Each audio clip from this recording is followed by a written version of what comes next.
Hello. Just waiting for some people to get on here.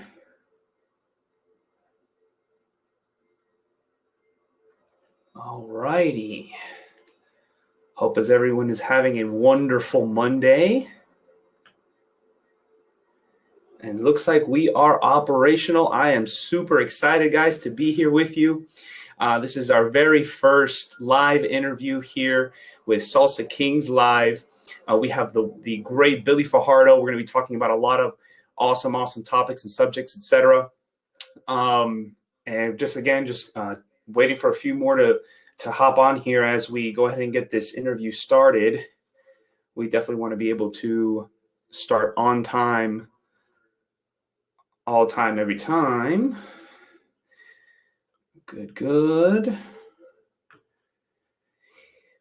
By the way, just letting you know that this is very much open session here, so feel free to comment below any and all questions that you have. In the meanwhile, we're going to be splitting this up into two different parts. The first one being getting to know Billy, where he came from, his experience, his journey, etc. Then we're going to go ahead and actually talk about the subjects for each specific interview, which we actually asked the interviewee themselves, what is it that they feel passionate about? And Mr. Fajardo actually selected, Mr. Fajardo actually selected from street to stage. So we're actually going to go ahead and talk about how there is a training level for those that get started, and that there is a way for them to be able to, although, you know, maybe they didn't have formal dance training from when they were 3 years old, perhaps, but there is a way for them to be able to take advantage and be able to get on stage and actually make that happen for themselves. Going ahead and making sure that we're live here all the way through across all of our platforms. Okay. Give me 1 second here, guys. Bear with me. Beautiful.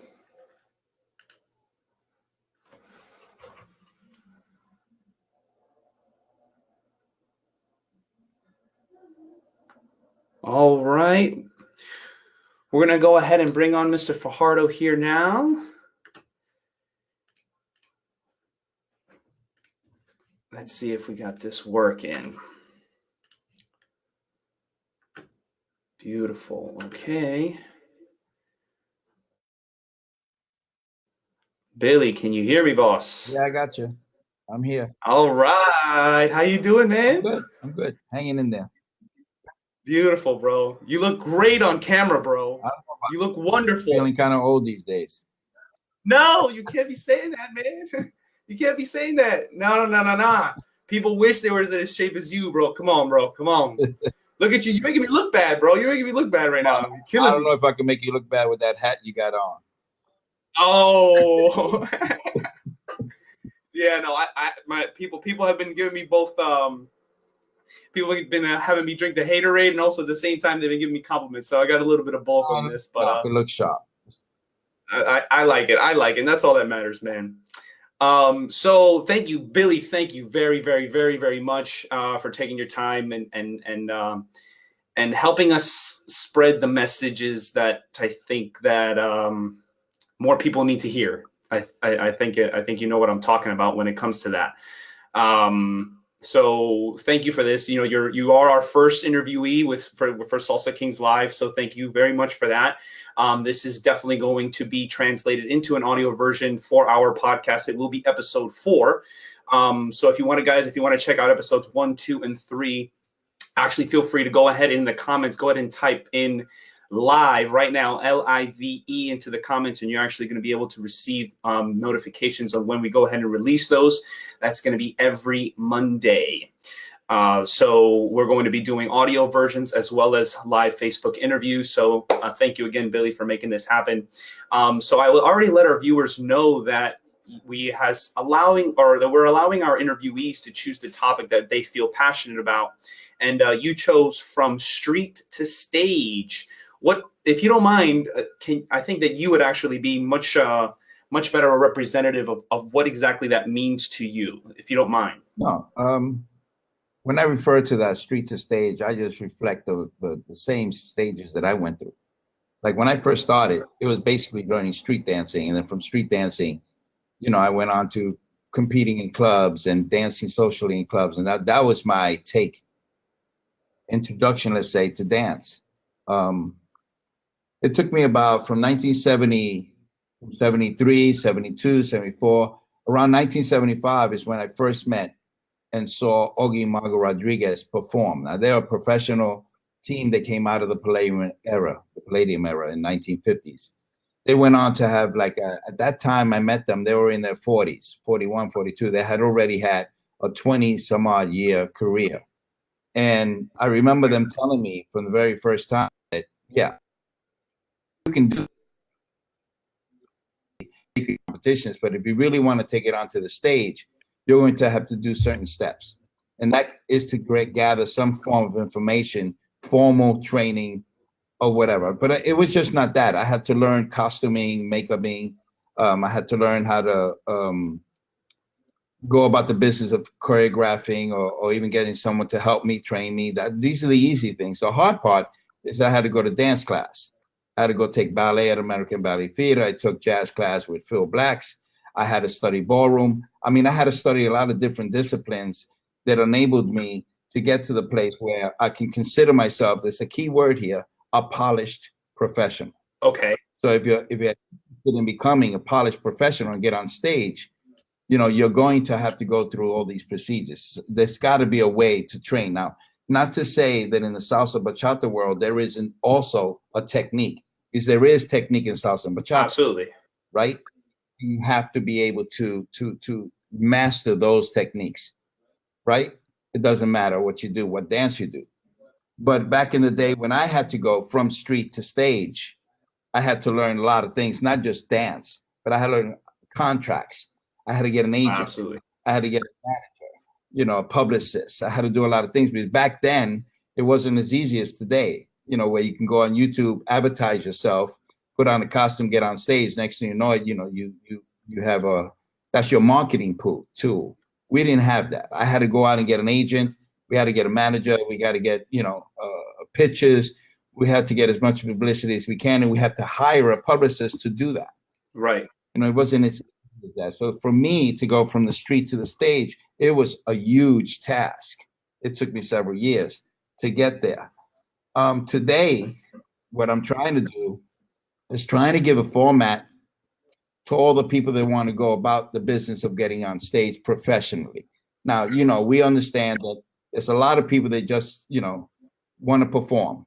So yes, they can go to a studio, become part of a team, establish themselves as a duet, right, get costume, create choreography, and they have the opportunity to go to a congress, let's say, and perform. Right. Yes. So that is somewhat going from street to stage. But if you want to be a professional and you want to be on stage regularly, not just in a congress, but get hired in corporate entertainment, if you want to do a television show, you want to present your work professionally and polished, there's a lot of things that go into that. And to me, if competition lends itself to that. Sure. I use competition a great deal for that reason, because you see, to prepare for a competition means you have to rehearse a lot. Absolutely. You got to get some coaching, someone that knows how to get to that from A to B. If you want to be a champion, you got to go seek a champion that could teach you how to become one. And it takes a lot of help. It takes a team of people to help. No one just comes from the street and goes to the stage and become a polished professional and get paid. Right. And it seems that word is thrown around very, very loosely nowadays. What word? The professional. Oh, God, yeah. I can't believe I just say garlic. But anyway, It's cool, bro. You're cool, bro. You can say no, whatever, bro. You're cool. oh my God. Anyway, it took me back saying it. But no, absolutely. When I watch people on stage that call themselves professionals, at some point I have to get up and would just walk away because it doesn't make any sense to me. But that's a problem created by the promoters. That's a problem created in this industry. When we say the salsa and bachata world, if you allow someone to pay a monthly dues to become part of a team, and then you put them on a team, and then they say they graduate to their semi-pro team, let's say, or their pro team, what they call pro team, and they really have a 9 to 5 job somewhere else, and they show up and they go to a congress. I mean, that doesn't make any sense to me. You're not a professional. You're like a weekend warrior. Right. You're like someone who shows up on a weekend to do a performance somewhere, and you're lined up with professionals that actually get paid to do this. And I'm not just saying paid to perform. I'm saying your W-2 form, what you actually sign at the end of the year should say that you're an entertainer, dancer, teacher, so on. Right. In order for you to say that you're a professional in this industry. But so yes, that word is being used, a great deal by a lot of people that should not be used. Just for kicks here, looked up the definition of professional. Adjective relating to or connected to or with a profession of a person engaged in a specific activity as one's main paid occupation rather than as a pastime. So just want to go ahead and do that because unfortunately a lot of people don't look things up, Look at it in the whole world. I travel 40 weekends a year, congresses all over the world. And I would tell you that 85 to 90%, that's being just modest there. 90% of the people performing on the stage at the time are amateurs. Right. They are not professionals. Not to talk about their skill set, because we're not discussing how good they are, how bad they are, because there are some amateurs that can dance really well. No doubt about it. That's not what. Right. It is the fact that they're not professionals. This is not what they do. Right. So I do have a small problem with the fact that sometimes I go to an event and I'm actually listed with other amateurs that night, that Saturday night. I'm a professional. When you put me on, I would like to be with other professionals. Right. Not in the midst of, yeah. So yes, that's just before we actually go ahead and move on to that part, because I would definitely love to get into all the details when it comes to that. Guys, super important. We're going to be releasing either an audio podcast or a live Facebook show absolutely every single Monday. If you want to receive notifications for our show, go ahead and type in the word live in the comments, LIVE. Just type that single word in there. You're actually going to receive a link to go ahead and start to connect with us on a weekly basis. So please go ahead and do that. So Billy, I wanted to go ahead and make sure that that we get to know a little bit more about who you are, just in case, for those that are not aware. I'd like to lead the way by saying that you're, apparently you're a multi-dance champion. So it's not just in one style, but in multiple styles. I mean, I can definitely even relate, myself, that definitely, obviously, of course, the more talented or the more skilled and the more practice that you get in one style, obviously it rolls over into the others. And you start to receive a much more grand awareness, and to be able to be a champion in multiple styles, that's definitely extremely honorable. So that's amazing. And what I actually respect more so is that not only are you yourself a champion, but you know how to transfer that energy off. So coming from a teacher, thank you for that. As you've trained over dozens over the past, a few decades, about 20 years. And allow them to have the same, reach those same dance goals, which is amazing. You're the owner of the International Hustle Salsa Congress, which is the first Congress here in the state of Florida since 1998. Owner of the World Salsa Summit, which is the world's premier competition. I think we're coming into now the 6th year. This year, I believe it's going to be, if I'm not mistaken, in the Hilton Doubletree, January 8th through the 13th. Am I right when I say that? Yeah, you're correct. 2019. Beautiful. I think, if I'm not mistaken, our Emily and Raul, the Salsa Kings members, actually performed at your 4th anniversary for Fama Elite Dance Studio, which I heard was absolutely amazing. A great energy, an amazing party, etc. So congratulations on that.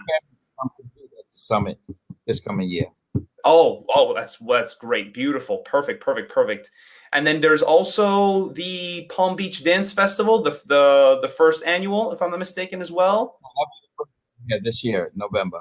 Okay. November 16th, 17th in Palm Beach. Wonderful. You guys can get all that information, palmbeachdancefestival.com. Karen and Ricardo are going to be there, Tito and Tamara, Ernesto and Denise, Jose and Loretta, guys. It's going to be absolutely amazing as well. So check all that out, palmbeachdancefestival.com.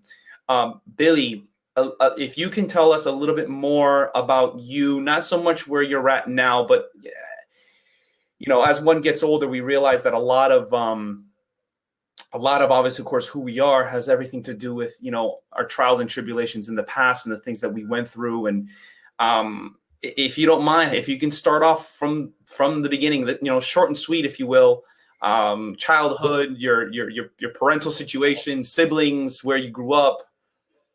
Okay. Grew up in the Bronx, born in the Bronx, Lincoln Hospital, 1957.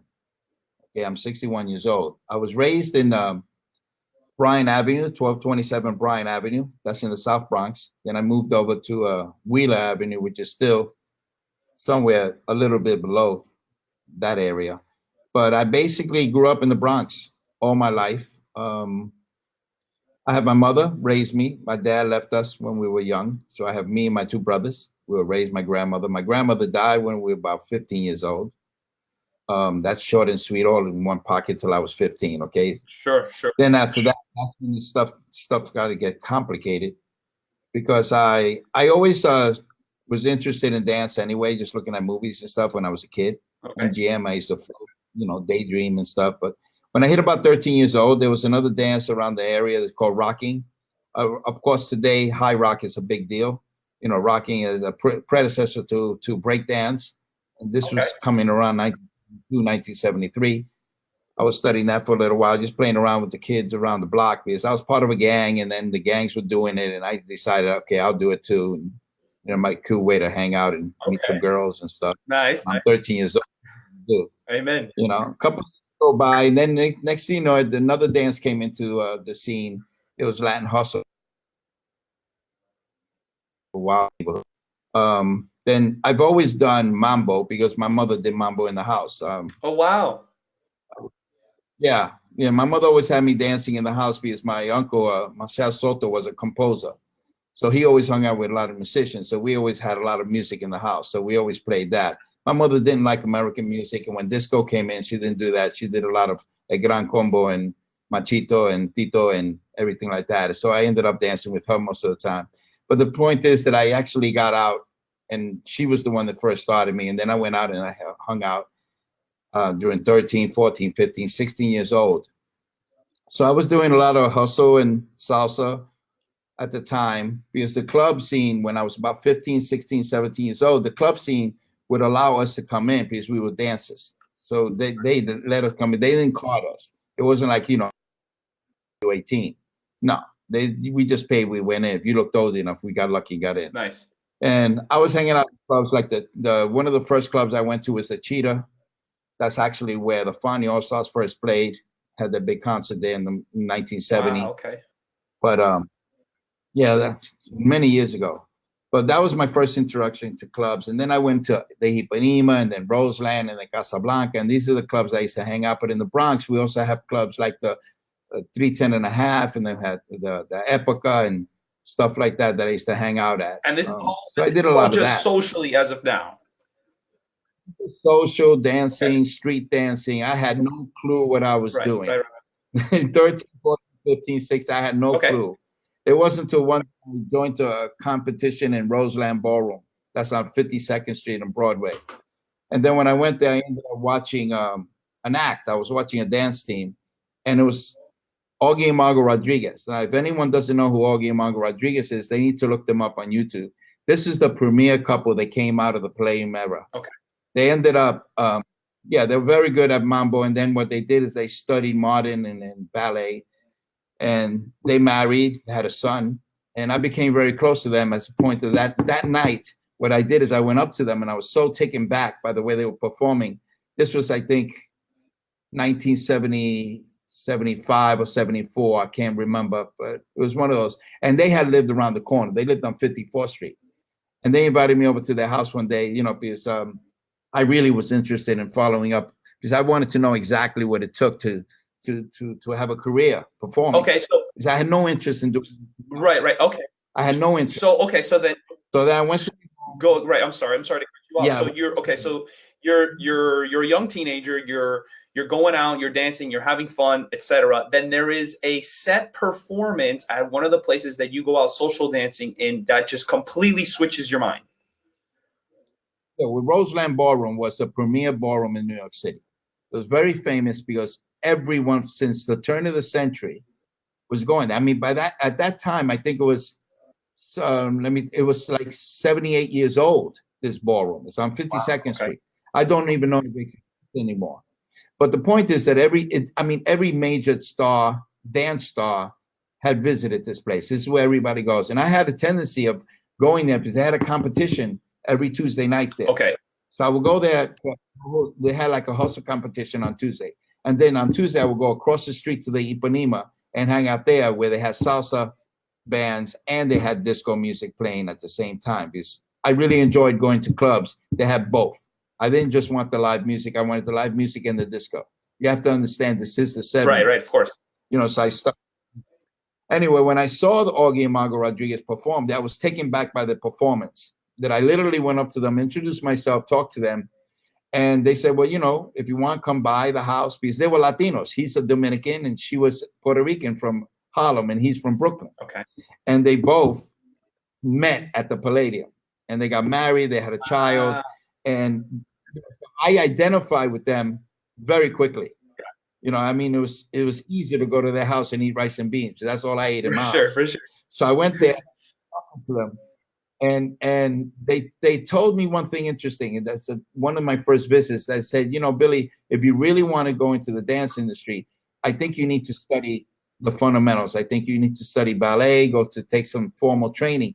I said, I'll do whatever you want. Tell me. So they recommended a school. I went to it, and then I asked them, "Are you going to help me? You're going to train me?" And you know what they told me? He told me, Augie said, "You're not going to get me to help you until you give me 2 years in ballet." Ooh. I had to go to school for at least 2 years before he would commit to even help me. And that was how I got to go to formal training and got to training. So I went to Trudy Casparinelli on 56th Street, and then I went to American Ballet Theater, also went there to train. Nice. So I trained that went on for about 5-6 years, training in ballet, in jazz. But it was Augie and Margaret that took, after I gave them, they were still performing. So they would go out of the city. Like they did stuff with Sammy Davis Jr. and they were still performing with a lot of big acts. They were the opening act of a lot of them. And so he basically said, okay, now you're ready. After 2 years, I think it was about 2 years or a little bit shorter than that, because I was impatient. So I was always pushing. Yeah. So he took me under his wing, and I was dancing with this girl, Sandra Rivera, and he helped me with a lot of tricks. And he taught me about costuming, and he taught me how to put together an opening act.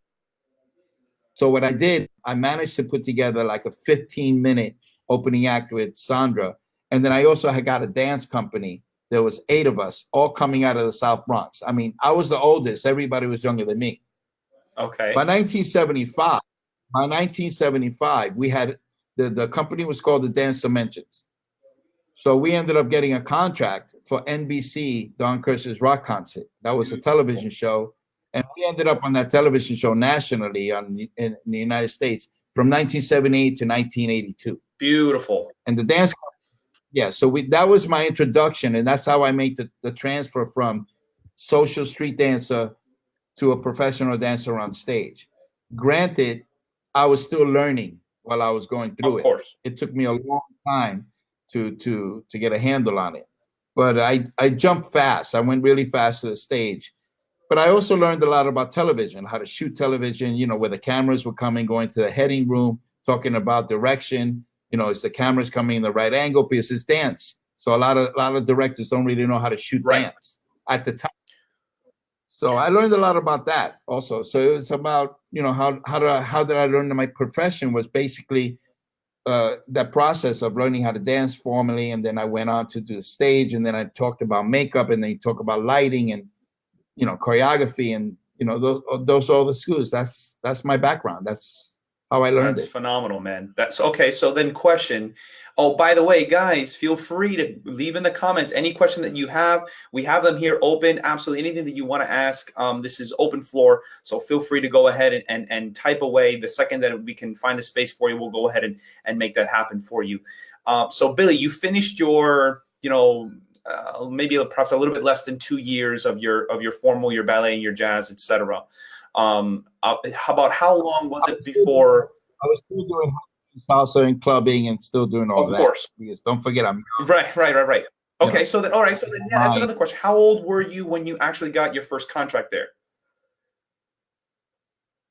Well, no, I actually was taking little gigs at clubs like they do today. Get paid $50, go over here and perform. But I wasn't doing anything that I consider professional. Right. I mean, my first professional contract was actually at Madison Square Garden in 1975. I did it with Gloria Gaynor.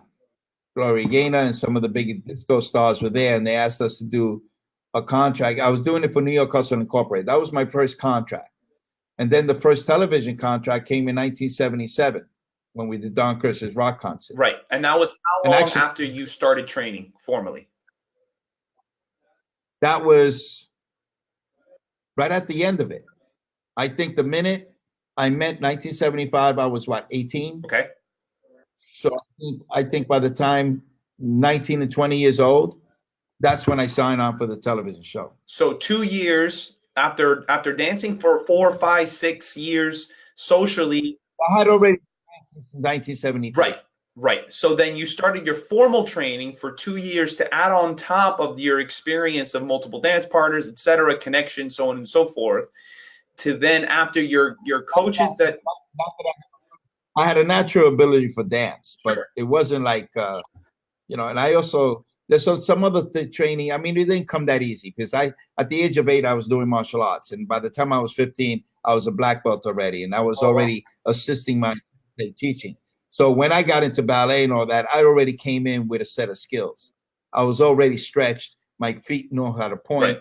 Right. I was strong. I could jump. I could spin because I had a spot.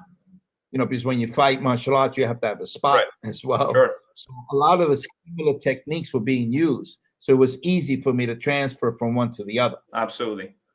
Absolutely, 100%. Yeah, I feel like the just in general, being able to stick to anything for more than 12 months in general, just be able to have that type of resilience, that type of dedication to absolutely anything is obviously, of course, that transfers over to any skill that you have, one into the other, which obviously, of course, rolls over and it explains you're a multi-dance champion. So that makes all the sense in the world as things get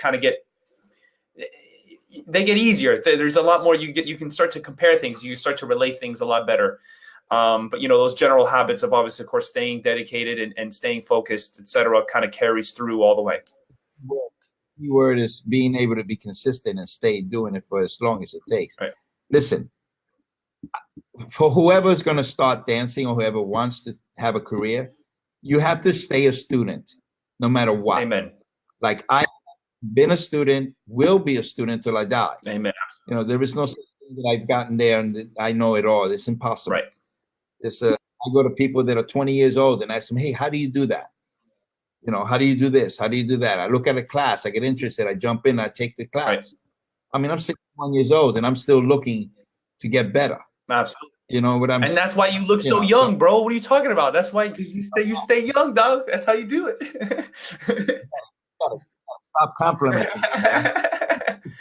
No, man, but that's important, man. And unfortunately with nowadays, everything's come so microwave and instant, and that's the problem. That's a big problem today. You can click onto the computer, you look at YouTube, they look at things and they think they can copy it without understanding that you have to know the nuances of things. Right. Things take time.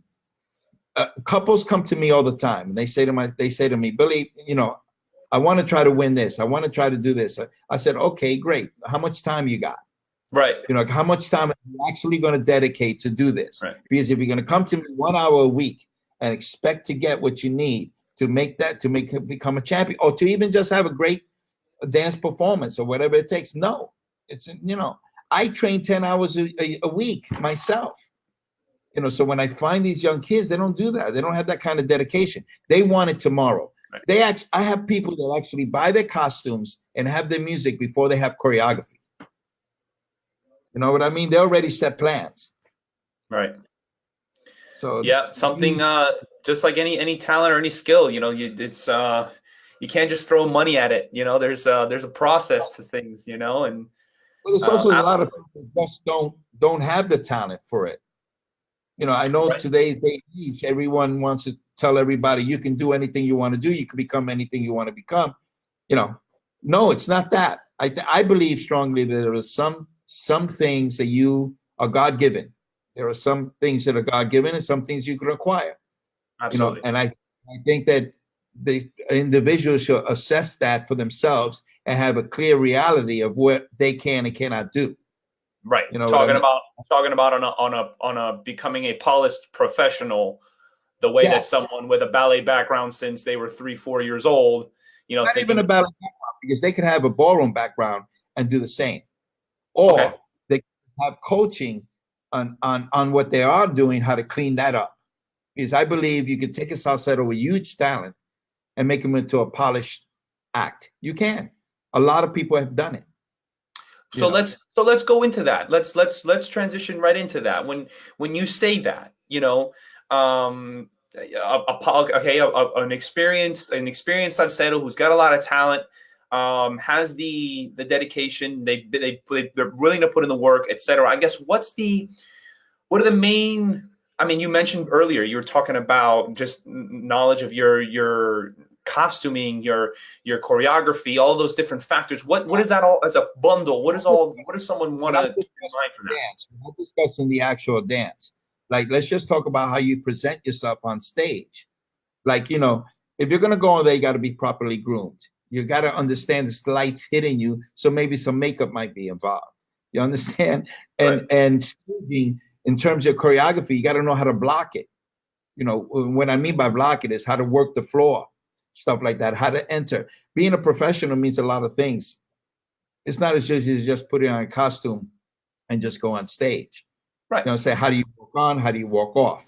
All of those things are essential as part of your presentation. Well, that's what you're getting paid for. Excuse me? That's what you're getting paid for, ultimately, from start to finish. Everything about you. If you're getting paid to get on stage, you should look like a professional. Right. When your costume can't look like it's made by your grandmother back home, and then you put that on. You understand? Right. You have to get a professional to do your costumes properly. You know, and I think that's a big deal. Back in the day, like 20 years ago, that didn't matter. You know, but today, when you look at top professionals, their costumes cost thousands of dollars. Right. You know, they invest in the way they look. You know, I'm a strong believer. And the physicality, how you look when you perform. I mean, I've seen people get on stage, man, where they wear inappropriate costumes. They're falling out of their costumes. Yeah. You know what I mean? Yeah. Come on, really, that's not, you know, so it has to be, you know, that's an issue. Also, how you present yourself. If you walk on the stage confident, that shows some professionalism, that you're confident about what you're about to do. But if you're walking on the floor, looking down, looking to the side, you know, and then, you know, it's just so many different things that constitute being a professional.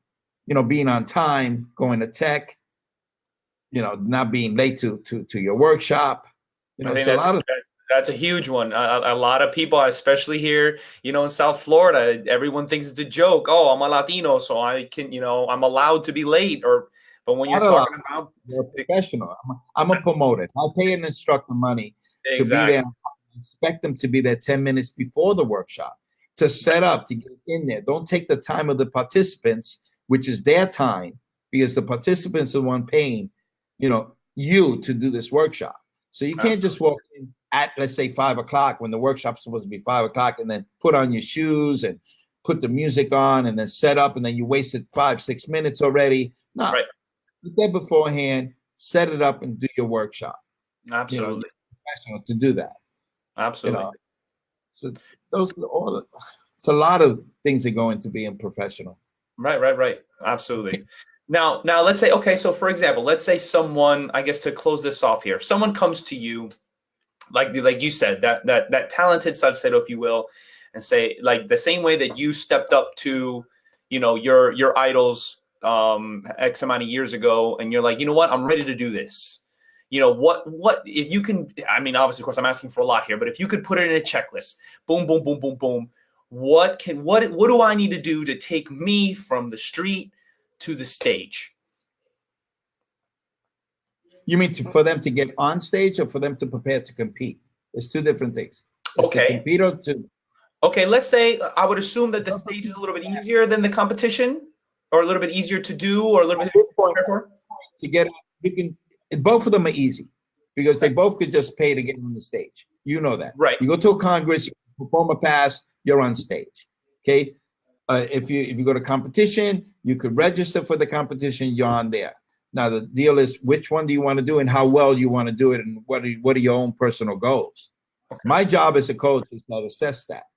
I'll ask the couple. I said, what is it you want to do? What is your goal? Right. And they'll tell me, well, I want to be world champion.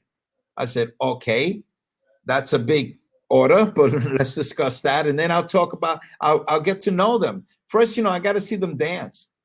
And I will, my job is to be as truthful and honest as possible. Right. So I will say that first. And then I'll tell them, listen, you either got to do a lot of work because you're not there yet, or yes, you got the skill set. Let's talk about choreography. Let's talk about costuming. Let's talk about music. They can enhance that and create a vehicle that can get you the championship. But if someone clearly needs work in terms of their dance, I'm going to tell them. Right. I'm going to tell them, listen, you need more training. Your salsa is not that good. Or if they're going to cabaret, you need to get stronger. I mean, there are specifics that you have to have.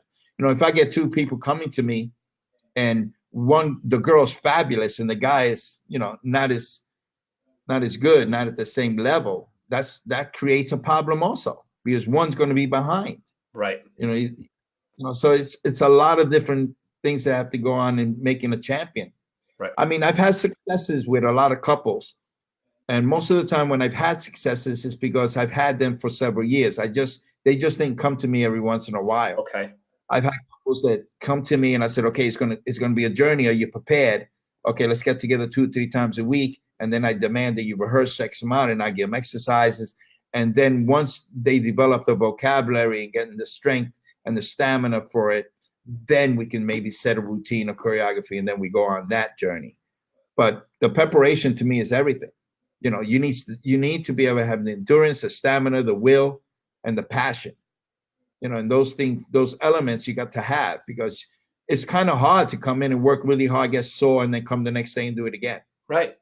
But that's what professionals do. And that's what committed, passionate dancers do. Let me not say just professionals because you could be an amateur and want to do the same thing. Right.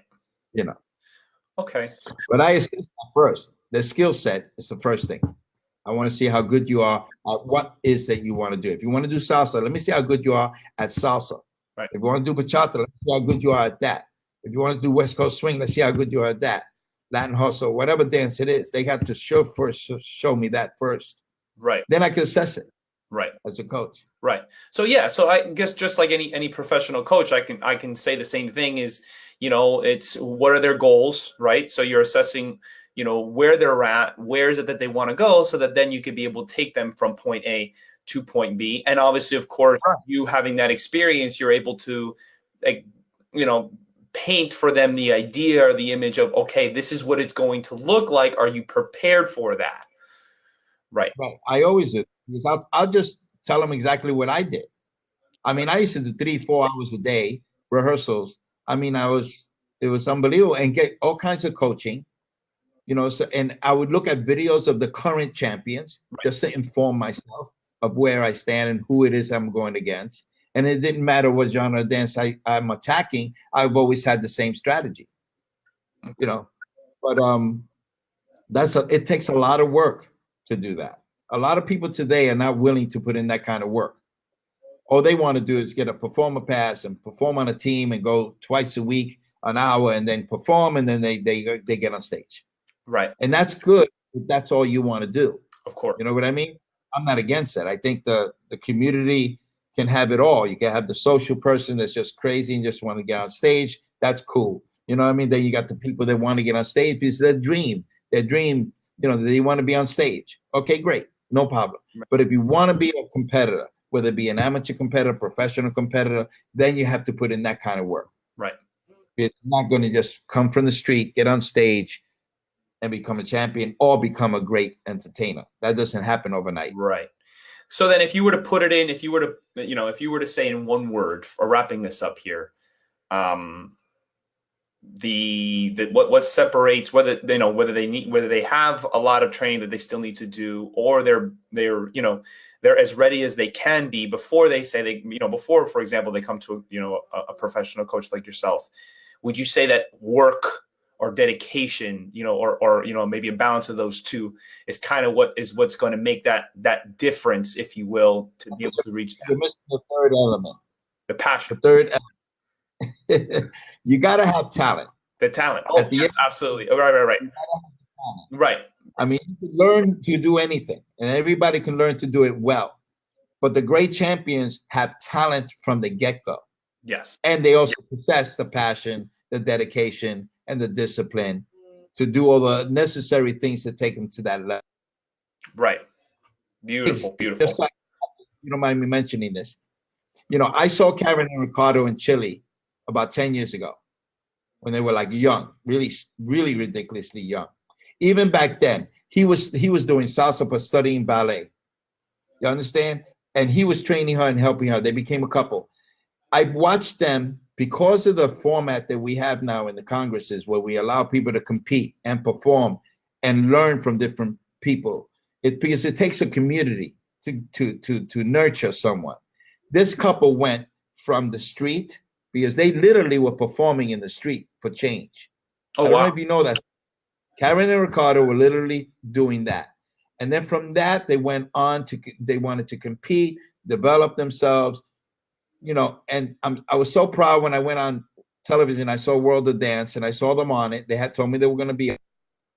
They blew audience away and they got the highest score the show has ever had. Yeah. Those kind of routines, that routine could not have been accomplished 15 years ago. You understand? The competitive environment created that kind of couple.